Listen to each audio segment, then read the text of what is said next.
Hello, I'm your host Jim McClean. Welcome back to another episode of the Banterflix Movie Review Show here on NVTV. Let's see what we'll be talking about tonight. We'll be looking back at the cinematic highs and lows of the past 12 months, and since this is the last show of the year, we'll pick out some of the movies we're most excited about in 2025. So that's what we've lined up for you this week. Joining me in the studio in Belfast this week is Meban. Good to be here. And Dr. Nicole Hamilton. Thanks for having me. Hello to you both. Now, we're going to try, within the confines of half an hour here in the studio this evening, to sum up the past 12 months on the big and small screen, I guess, because, streaming and all that kind of thing. I'll come to you first. I find this to be a pretty solid, if unremarkable, year at the cinema, but how's it been for you? There were fewer blockbusters for me that were kind of the must-see cinema that when you went to see it, you went, yes, I really wanted to see that. So something like Blitz, which was interestingly a kind of effectively a streamer movie. I mean, it's made by Apple TV, but it did get a cinematic release. It was very impressive in terms of set and scale on the big screen, but actually in terms of the writing, the dialogue, giving Saoirse Ronan nothing to do, which had all the depth of a bit of cardboard. But that wasn't her fault because there was no width, no depth to do anything with. So things like that, it seemed to be a year that was full of those. It was also full of a lot more kind of streaming films, particularly coming up to Christmas. Everything seemed to have a little bit of Christmas sparkle to it in order to get a release. But it was, and I wasn't that taken with, I suppose, the big kind of, the big series, the big action series and things. So there weren't as many of those that stood out, but there were still some really good films if you went to see. And actually, to be fair to the local festivals, I think there was a lot of really, really good stuff that got seen there first, and then some of it now is starting to come back into mainstream releases. Yeah, I would agree with you, I think, this year, and very rarely on our end of year show do you and I agree. But the big blockbusters this year have left me... Some of the blockbusters have been great. We've had the likes of Joker Folie à Deux, which just didn't do anything for me. Ghostbusters, Frozen Empire was another one. Even, I hate to say it, but the Mad Max saga, Furiosa, I thought was fine, but just didn't have the sheer madness of its predecessor. Well, technically it's a prequel to that film, to Fury Road, I should say. Alien Romulus, I'll throw in there, has just been films that have been hyped up, but I have found disappointing. Some great entries within the horror genre. I know you're a horror fan, Nicole. Some great, we may touch on that. But for you, generally, before we get into your specific films that you've picked, what have been, for you, generally the thoughts in the past 12 months? I'd kind of agree with both of you. I think it's been okay. There's been some that I've really, really loved and that have really surprised me by how much I've loved them. And then there's others that were just okay and more than I'd like to admit that were quite disappointing. I know we discussed Joker Folie à Deux. I hated that film. I really hated it so much. It's one of my least favourites. And it sort of came out later in the year, so it kind of feels like the back half of the year has been a wee bit of a downer for me. One really big bright spark, which is not my favourite film of the year, but is up there for me, was Wicked. I love Wicked so much and always have. So to see all of that realised on the big screen was really fun. And I'm really excited for next year to see the Wicked for Good, I think they're calling it now, instead of part 2. With the big blockbuster action-y movies, I was quite disappointed with those for the most part too. I have really suffered from the superhero fatigue over the last couple of years, and those that used to define the year almost for a lot of people, I just found fizzled out, and people didn't really care about them anymore. Even Deadpool versus Wolverine, which I feel for a lot of people would have been a big monumentous occasion, didn't really end up panning out for anybody. Even myself, I don't know if we still care about spoilers for that movie, but some of the cameos in that had me absolutely about to fall off my chair because I wasn't expecting them. And then as soon as that wore off, I realised, there's not very much going on here. Yeah, I mean, the big comic book stuff, I mean, I'm always worried about recency bias. I know last week we were talking about Kraven the Hunter, which just didn't do anything for me. We've had Madam Web, which I think is more infamous now for its just how bad it was, and I kind of have a bit of sick appreciation for it, for just how bad it is. I love Dakota Johnson, what can I say? But, you know, Deadpool versus Wolverine, it's there, it existed. I know there's only been the one, I think, big MCU title. We're going to get back to normal service from next year. I'm not really excited. I think the first one's Deadbolt, or the new Captain America movie. Intrigued, but not excited. Alan, you look like you're and very rarely have I thought that I would see you busting to talk about comic book movies. I'm not. I want to go back to what Nicole said about Wicked, because I think usually musicals kind of, there's one or two a year, and they're either kind of big blockbustery things that why everybody, because we've no idea how that could be done, or they kind of fall a bit flat. And you're a Wicked fan. You've probably seen the stage show. Yes. I haven't. So when we went to see Wicked, I was very impressed with the scale. Like, the sets are amazing, and when you realise that quite a lot of those are actually built, and the things. But actually, I wasn't wowed by the music. They're quite the same. I was underwhelmed by the kind of emotion through the thing, and also knowing that we were only ever going to get halfway. So there would either have to be this enormous cliffhanger, or without being spoilerific, it finishes quite neatly, but you realise there's more going to happen, and you're going to see it next year. So for me, it didn't work for me. Whereas Wonka, which was technically last year, 2023, I thought was a much better kind of adaptation of something that actually just really grabbed me from the word go. Timothée Chalamet can sing, who knew? So I didn't find a musical this year that actually I liked quite like Wonka, which surprises me. I enjoyed Wicked. I said it on a show a couple of weeks ago. I do think they've cherry-picked. I do think it's going to be a little bit like It Part 1, Part 2. They've went with the strongest aspect of the play. It's been maybe 4 or 5 years since I've seen it. I've seen it twice. The second part of Wicked on the stage play is the bit I like less. And I'm more intrigued the fact that, is it going to be another 3-hour film? They're going to really stretch that. I don't know if I'm necessarily as excited as you. And I know we're going to be talking about films in 2025. You're excited. Maybe we've already preempted what movie Nicole's most excited about. But I think we'll kick things off and get the ball rolling with Nicole's pick for her film of the year. I know this might sound crazy. I don't want to alarm you. Do you remember a TV show we used to watch together? Each episode, they help each other fight a new monster from across the county. But it's way too scary for most kids. If we're gonna defeat him this time, we're gonna need to harness the full potential of our shared powers. Sometimes the pink opaque feels more real than real life. Maddie, it was a TV show. Are you sure that's all it was?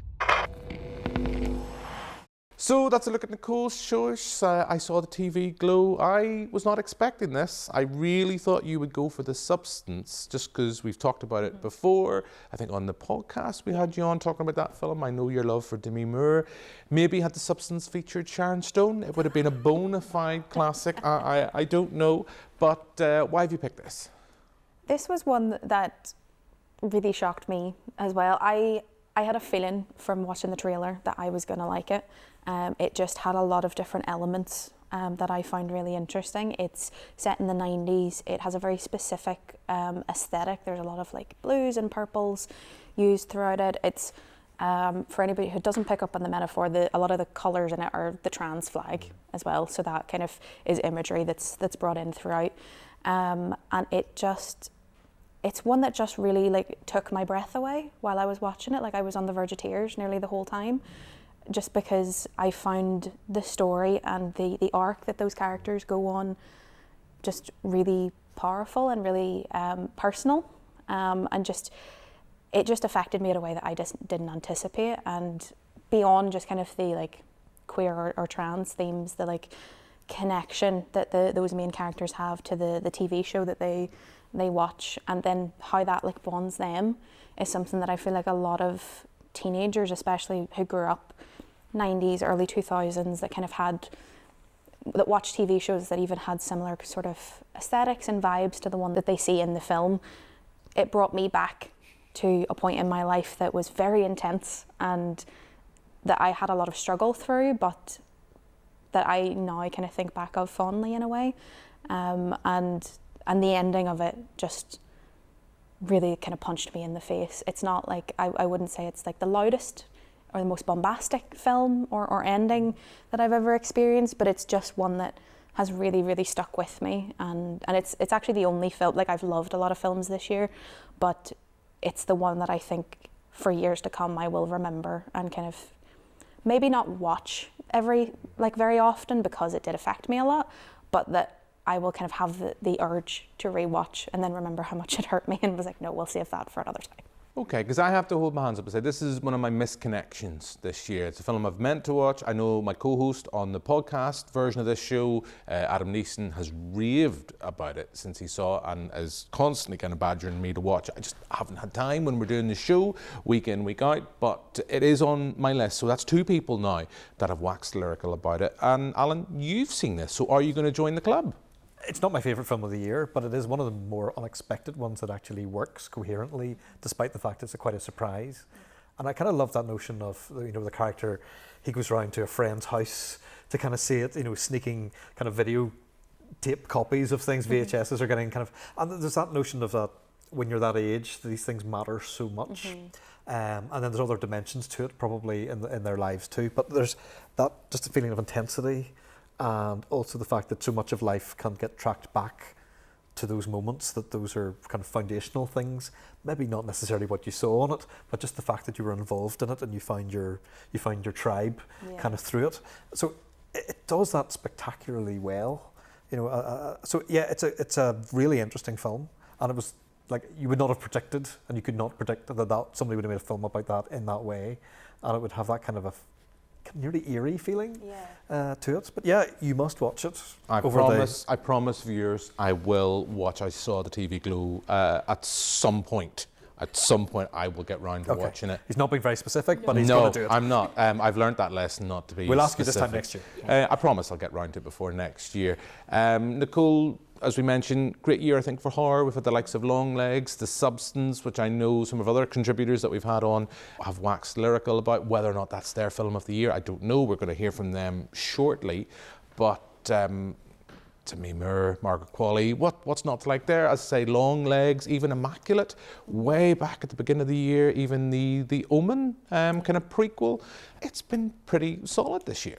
It has, yeah. The one that took me most by surprise was the first Omen, actually. It's in my top 5 of the year. I really, really, really love that film.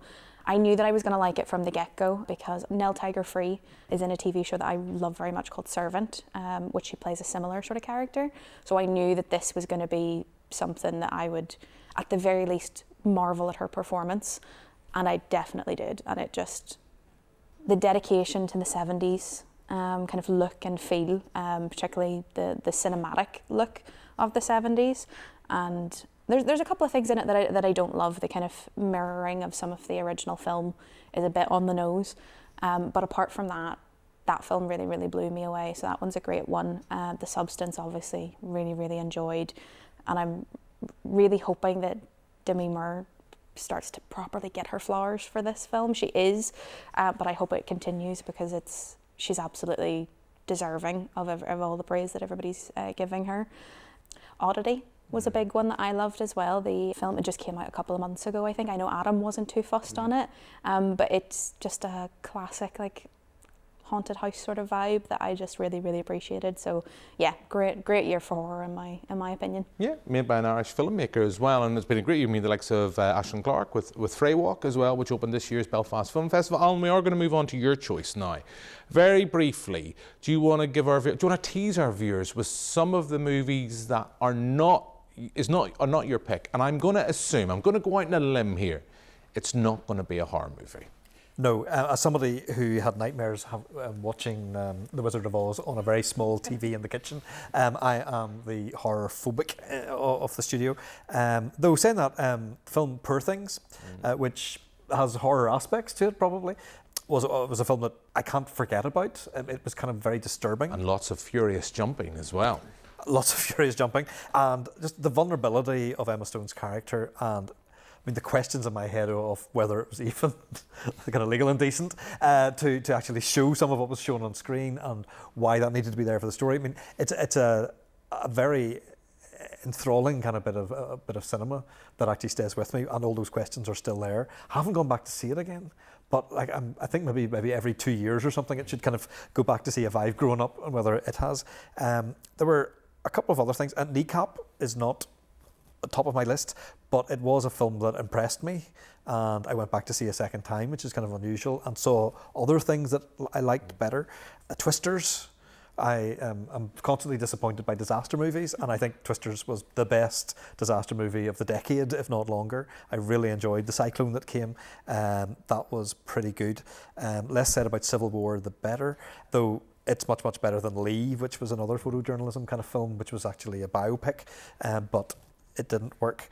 And maybe lastly, before I tell you the one that I like, there's a film called Touch, which was kind of Icelandic, British, Japanese. It's the tale of a man with dementia who goes to try and kind of catch up with an old flame, shall we say, and put his life to rest. And it's a beautiful, beautiful film that won't have got a very big run, and well worth, if you can find it anywhere streaming. Touch is gorgeous.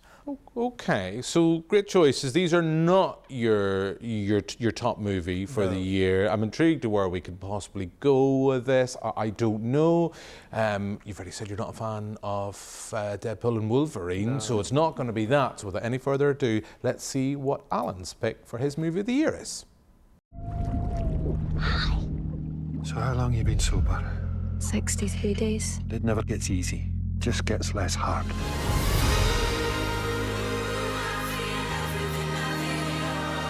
My body is a continent. My breath pushes the clouds across the sky. And the waves roll into the shore in time with my beating heart.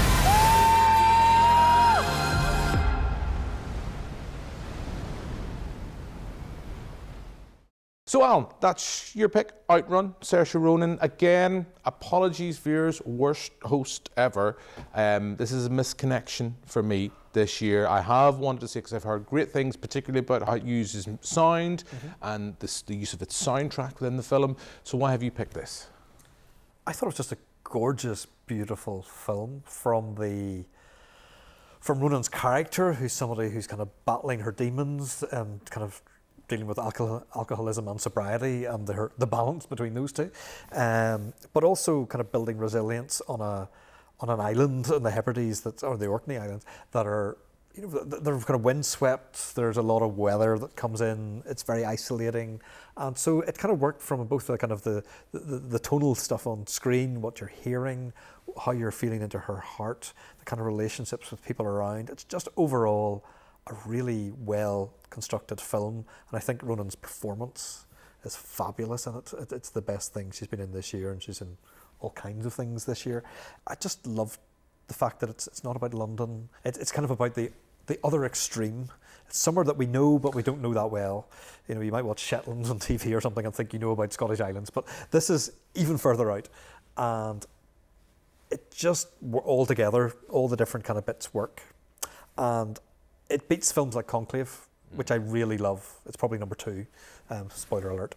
But it's full of men doing what men do, which has been very political with each other. Whereas this is really just about one woman trying to get her things together so that life can kind of pick up again. And it's just gorgeous. Okay, so Nicole, I admit this is a misconnection for me. Is this a misconnection for you? It is indeed. I have not gotten around to it yet, but I did see the trailer and thought it looked fantastic. So yours has bumped it up my list a bit to get it watched, definitely. And the second promise that Jim will have to make another film for him to watch before this time next year. 2026 is my promise. That's the best I can hope for. But yeah, I do want to check that out. I am a fan of Saoirse Ronan. I think she's a great actor. And yeah, I don't feel so bad. At least someone else has a misconnection for this year. So without any further ado, because we are pushed for time, I think we'll move on and I'll reveal my pick for my movie of the year. You'd want to watch what you'd say about what's there. People can make things difficult for you. The Lord is compassion.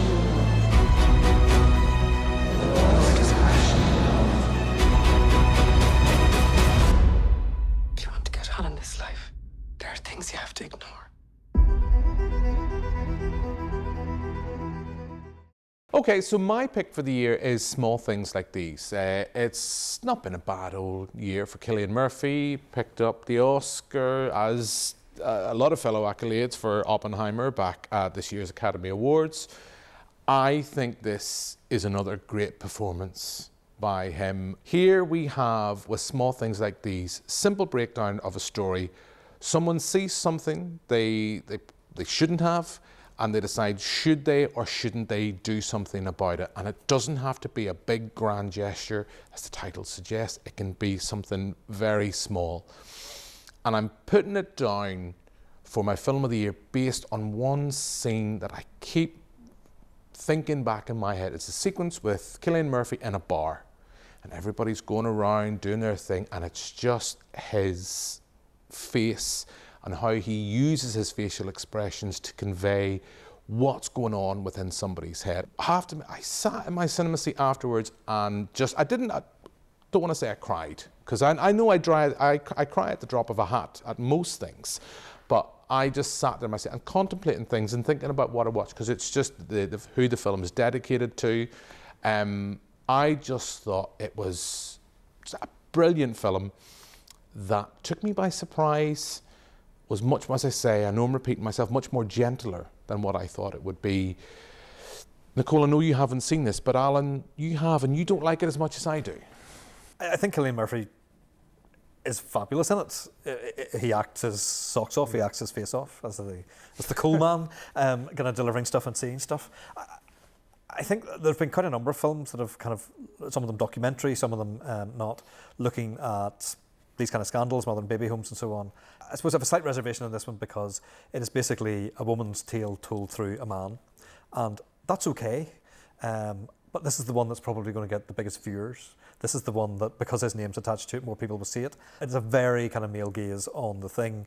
There's another film, Pray for Our Sinners, Sinead O'Shea, which is more of a kind of documentary, but I think it's a nice companion piece which actually looks at other people who've made a difference and kind of spoken out and done things in the area. So in a sense, it felt a bit like a vehicle for Cillian Murphy as opposed to a vehicle for actually telling the story. And I know those two things come hand in hand because the commercials of how you make a movie are there. But solid piece, just not quite authentic enough really for me. I would agree with you with where you're coming from, but I would counter that by saying it is based on Claire Keegan's novel. So yes, while it's a male gaze, it's still a female author is the genesis of the story. So yeah, as we say, we always disagree about something. We have to. We can't be violently in agreement. It's Christmas. The only other film I will quickly throw out that, again, has stayed in my head since watching it, and I know we reviewed it on the TV show a few weeks ago, but Superman, the Christopher Reeve story. But look, that's us in the room here. Throughout December, we've had various guests in the studio. No, Nicole, we had you last week in the show, and thankfully, you've stepped in again to come back for this week. But we've asked some of our contributors who've been in over December to pick their movies of 2024. My pick of the year would have to be Kneecap. I just thought it was a wonderful film to watch. It keeps you on your toes, no one's safe, everything gets made fun of, but just a fantastic cast, beautifully shot, and I think it's so important that the Irish language was at the heart of it. And I think for anyone, this could be definitely a great film to watch. I have two. So the first one is Hoard. You could tell that the writer-director, it was really personal to her, and it just went to places that you didn't expect, and was just really beautifully told. And I was thinking about it long after I'd seen it, and I think that's always the mark of a good film. The best film I've seen this year is The Substance. I thought it was original, basically just incredible. I thought the cast were superb, and I love the Cronenbergian aspect of it. I thought it's the last 25 minutes are some of the most bonkers things I've ever seen on screen, in a good way, and I think Demi Moore should probably win awards for it. Yeah, highly recommended. The Substance is my pick. I'm between two for my absolute favourite. There would be The Substance, and the second film would be Challengers. I couldn't care less about tennis, but that film made me seem like a lifelong fan. The love triangle presented in it is thrilling, and I love the score. Trent Reznor, Atticus Ross, that electrifying score just heightened the tension and the drama and the excitement around it all. The trio of actors are brilliant.